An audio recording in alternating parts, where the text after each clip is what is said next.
কোনো এক সময় সে যখন ছাত্র অবস্থায় ছিল,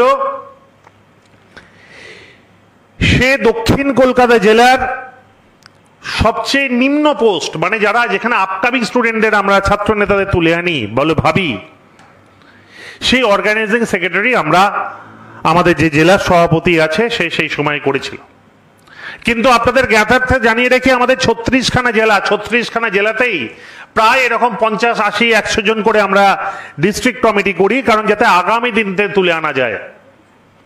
এখন যদি আমাদের প্রশ্ন করেন যে 2019 সালে কেন তাকে কমিটিতে রাখা হয়েছিল, আমি আপনাদেরকে স্বীকার করে নিচ্ছি আমাদের একটি ব্যর্থতা রয়েছে যে আমরা জ্যোতিষবিদ্যা জানি না, তাই বুঝে উঠতে পারিনি যে 2025 সালে যদি সেই ঘটনা করে থাকে সেই ঘটনা করবে। কমিটিতে রাখা হয়েছিল, আমি আপনাদেরকে স্বীকার করে নিচ্ছি আমাদের একটি ব্যর্থতা রয়েছে যে আমরা জ্যোতিষবিদ্যা জানি না, তাই বুঝে উঠতে পারিনি যে 2025 সালে যদি সেই ঘটনা করে থাকে সেই ঘটনা করবে।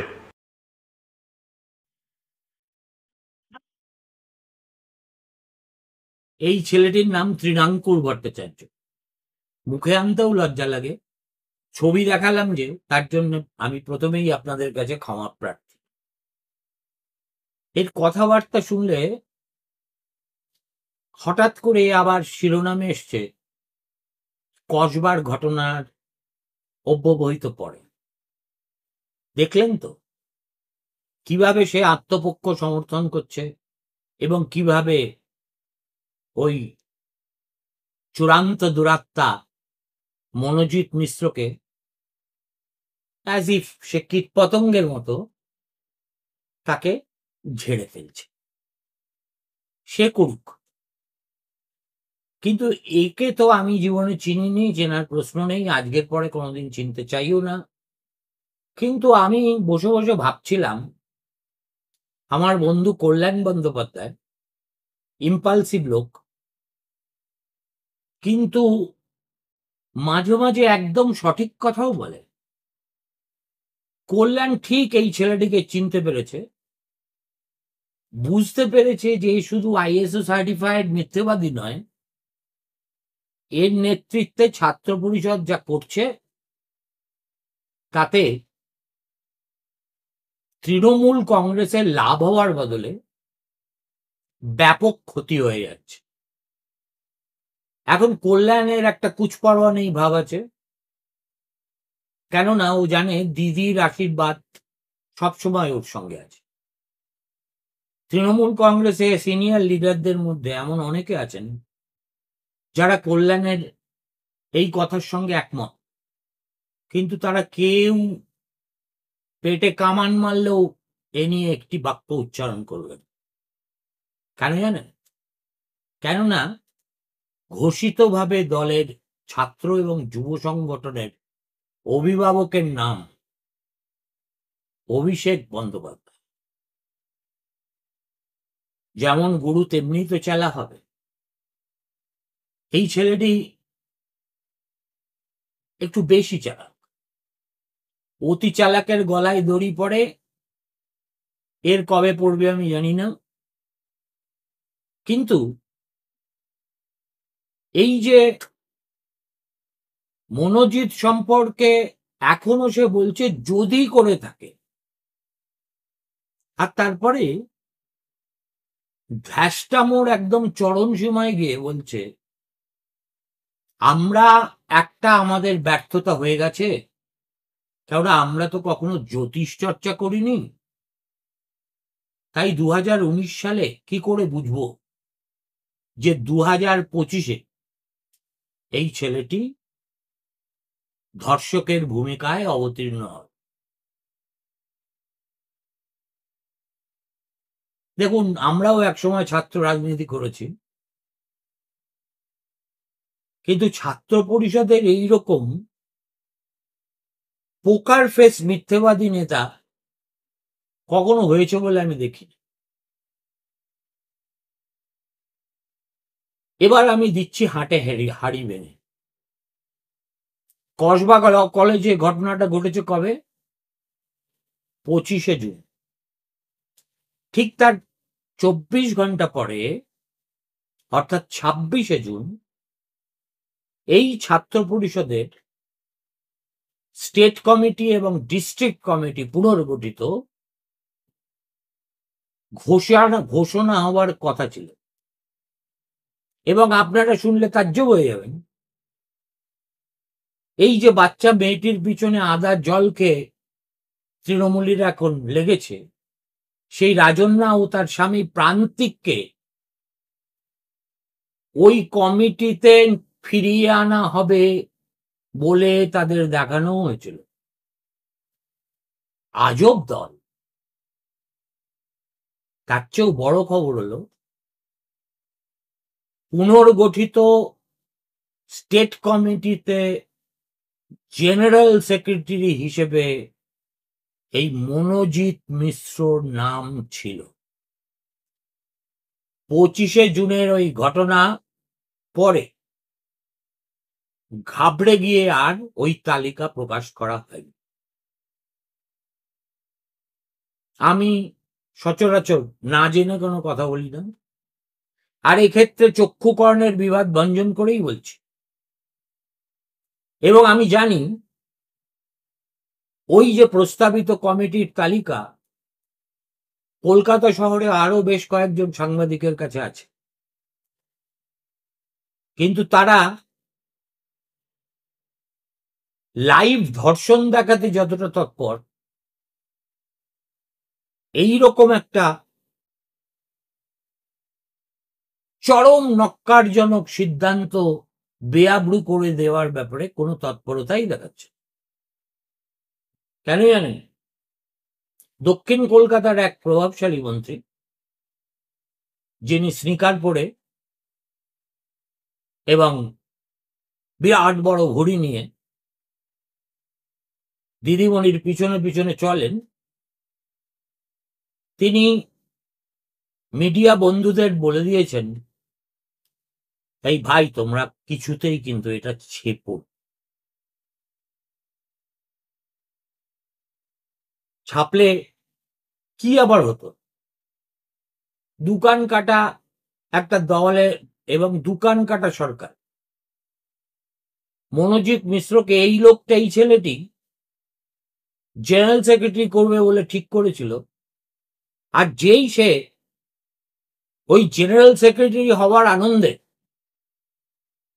সহপাঠীদের উপর বলাৎকার করে বসেছে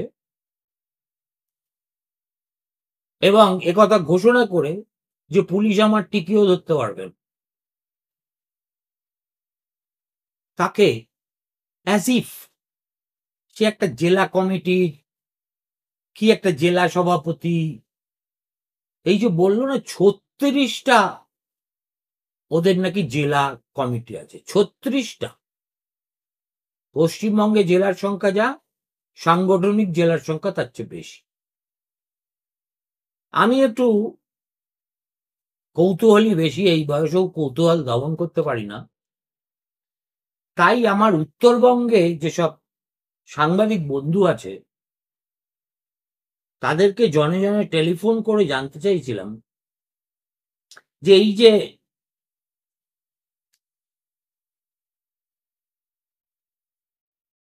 ছাত্র পরিষদের জেলা কমিটি, এই কমিটিগুলোর মাথায় কারা বসে আছে। আমি যে জবাব পেয়েছি সেটা শুনলে আপনারা চমৎকৃত বোধ করবেন। যারা জেলা কমিটির সভাপতি বা মাথায় বসে আছে বা যাদের কথায় সেই জেলায় ছাত্র পরিষদ চলে, তারা কেউ যে ছাত্র নয় এটা বড় কথা নয়। অবিভক্ত কংগ্রেসেও ছাত্রের বাবা ছাত্র পরিষদ করত, সেটা আমরা দেখেছি। কিন্তু তার চেয়েও বড় কথা, এরা বেশিরভাগ হয় ঠিকাদার, নয় সুদের ব্যবসা করে, নয় শুনলে অবাক হয়ে যাবেন কলেজ ক্যাম্পাসের ভিতর নিজের হার্ডওয়্যারের দোকান খুলে একই সঙ্গে কলেজের উপর দাদাগিরি এবং মা লক্ষ্মীর সাধনা দুটো একই সঙ্গে চালিয়ে যাচ্ছে। কয়েকটা নমুনা দিই। জলপাইগুড়ি জেলার একটি ছেলে আছে, তার নাম দেবজিৎ সরকার, কিন্তু এটা তার আসল, তাকে এই নামে কেউ চেনে না। কি নামে চেনে জানেন? ডিস্কো।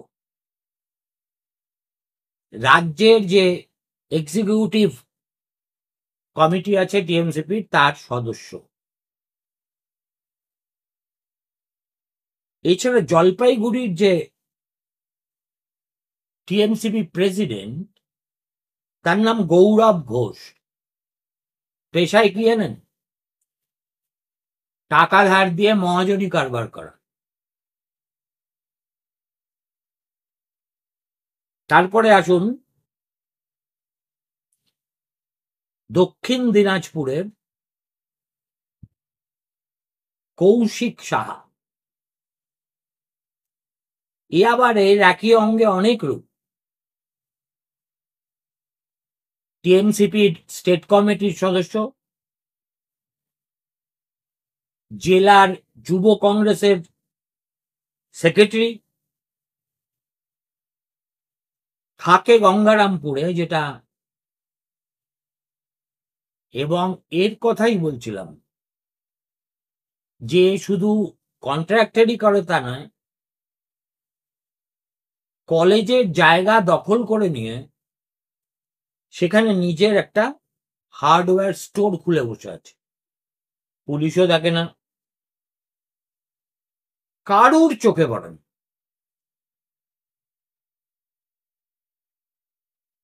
শিক্ষামন্ত্রীর কথা আমি আর আলোচনাই করব না, ঠিক করেছি। উত্তর দিনাজপুরের ডিস্ট্রিক্ট প্রেসিডেন্টের নাম হচ্ছে রন্টু দাস। এ হচ্ছে কৃষ্ণ কল্যাণী বলে ওখানে একজন ডাকাবুকো ব্যবসায়ী আছেন, যিনি মাঝখানে বিজেপিতে চলে গেছিলেন, আবার ঘরের ছেলে হয়ে তৃণমূলে ফিরে এসছেন। তার যাবতীয় ব্যবসার দেখভাল করে, এবং এই কৃষ্ণ কল্যাণী এই রন্টুর কথায় ওঠে এবং রন্টুর কথায় বসে। মালদহেও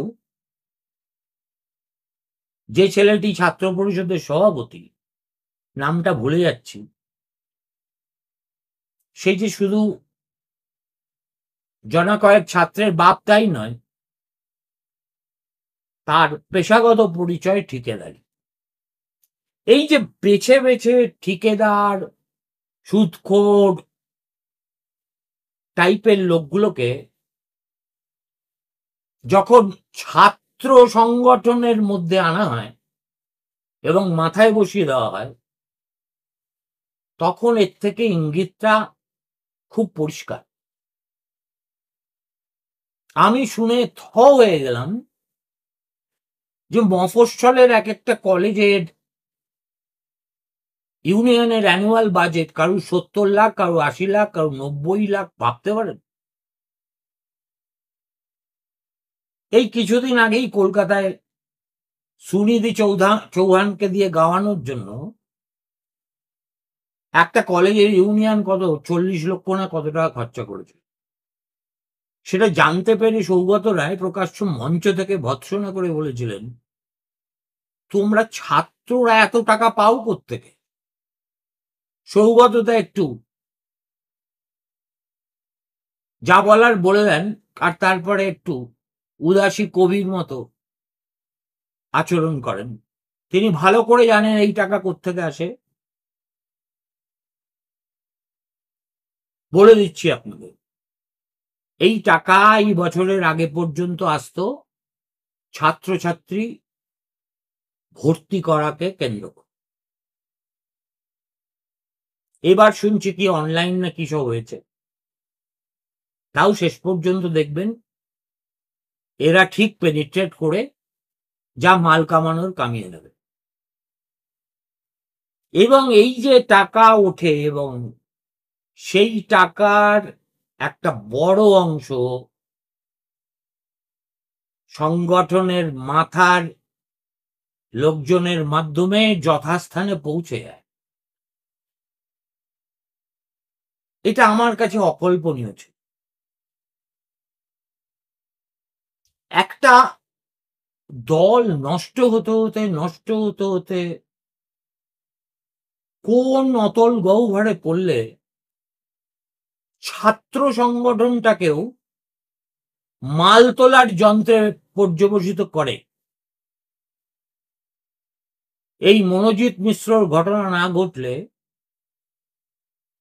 এবং সে সম্পর্কে খোঁজ খবর না নিলে আমি তা জানতেই পারতাম না। এবং আমার ধারণা আমার যারা শ্রোতা দর্শক তারাও জানতেন। বাংলায় সব তাবড় তাবড় মিডিয়া হাউস আছে। গতকাল 24 ঘন্টা যে কাণ্ডটা করেছে আমি দেখি না, ফলে জানি না, কিন্তু আজকে দেখি গুরুচণ্ডালী, তারপরে আমাদেরই সতীর্থ ইউটিউবার, নামটা ভুলে যাচ্ছি মেয়েটির, ভারী সুন্দর কথা বলে এবং খুব জনপ্রিয় ইউটিউবার, তার ভিডিও দেখে আমি জানলাম যে শুধু মনোজিৎ মিশ্রর মুখটা ব্লার করে দিয়ে এবং মেয়েটির মুখ ব্লার করে দিয়ে গোটা ধর্ষণ কাণ্ডটা তারা লাইভ দেখিয়েছে। সেখানে ওই মেয়েটির আর্তনাদ, আরো নানা কিছু পরিষ্কার করে বোঝা যাচ্ছে। আমি অনেক অনেক অনেক নিচু স্তরের সাংবাদিকতা দেখেছি, কিন্তু 24 ঘন্টা গতকাল যে কাজটি করেছে তার বিরুদ্ধে যদি মমতা বন্দ্যোপাধ্যায়ের সরকার কোনো ব্যবস্থা না নেয় এবং এই চ্যানেলের লাইসেন্স ক্যান্সেল করার জন্য যদি আমাদের দিল্লির ভারপ্রাপ্ত মন্ত্রকে চিঠি না যায়, তাহলে ধরে নিতে হবে যে 24 ঘন্টাও আসলে এখন দিদি মিডিয়া হয়ে গেছে। যারা এ কাজ করেছে আমি জানি না তাদের মাথায় কে বসে আছে 24 ঘন্টায়। শুনতে পাই কোনো এক প্রবাসী অবাঙালি, তিনি একটা বাংলা চ্যানেলের ভারপ্রাপ্ত হয়ে এখানে বসে আছেন এবং হাতের কাছে এই রগরগে একটা ভিডিও দেখে সেটাকেই সম্প্রচার করার লোভ সংবরণ করতে পারেননি। এটা যে কত বড় লজ্জার ব্যাপার, আমি প্রেস ক্লাবকে অনুরোধ করবো এর বিরুদ্ধে রেজলিউশন নিতে, ক্যালকাটা জার্নালিস্ট ক্লাবকে বলবো এর বিরুদ্ধে রেজলিউশন নিতে, আমার বন্ধু গৌতম লাহিড়ী দিল্লি প্রেস ক্লাবের জেনারেল সেক্রেটারি, আপনাদের মাধ্যমে তাকেও বলছি এর বিরুদ্ধে রেজলিউশন নে and create a situation where this kind of gratuitous journalism is not repeated ever again. এবং সেই জন্যই আপনারা দেখবেন যেসব তথ্য মানুষের সামনে আনার কথা সেগুলো বেমালুম চেপে গিয়ে এই নন্দীভৃঙ্গিগুলো দিদির গুণকীর্তন করতে করতে করতে ক্লান্ত হয় না, কিন্তু করেই যাচ্ছে। যদি কেউ কিছু না করে আমি 24 ঘন্টার বিরুদ্ধে আদালতে দ্বারস্থ হব। কেননা এই পেশার প্রতি আমার ভালোবাসা, দায়বদ্ধতা, আমি জীবনটাই দিয়ে দিয়েছি। আজকে এই প্রান্তে এসে তার এই ধরনের অধঃপতন আমি কল্পনাও করতে পারি না। আমি জানি না এই কাজটির সঙ্গে মেয়েরা যুক্ত আছে কিনা, নিশ্চয়ই আছে। এই লাইভ ভিডিওটি দেখানোর পরে তারা বাড়িতে গিয়ে বাবা মা ভাই বোনের সামনে মুখ দেখায় কি করে, কিংবা আয়নার সামনেই বা দাঁড়ায় কি করে? এরা কি এতই নির্বোধ, এতই অর্বাচীন যে কোনটা ঠিক আর কোনটা বেঠিক, কোনটা করতে হয় আর কোনটা করতে হয় না, সেই জ্ঞানটুকুও নেই? যদি না থাকে, better close the channel than continue with it. This is my demand as perhaps the senior most working journalist of the state. এই জিনিস বাংলায় কিছুতেই বরদাস্ত করা যায় না। নমস্কার, শুভরাত্রি, ভালো থাকবেন।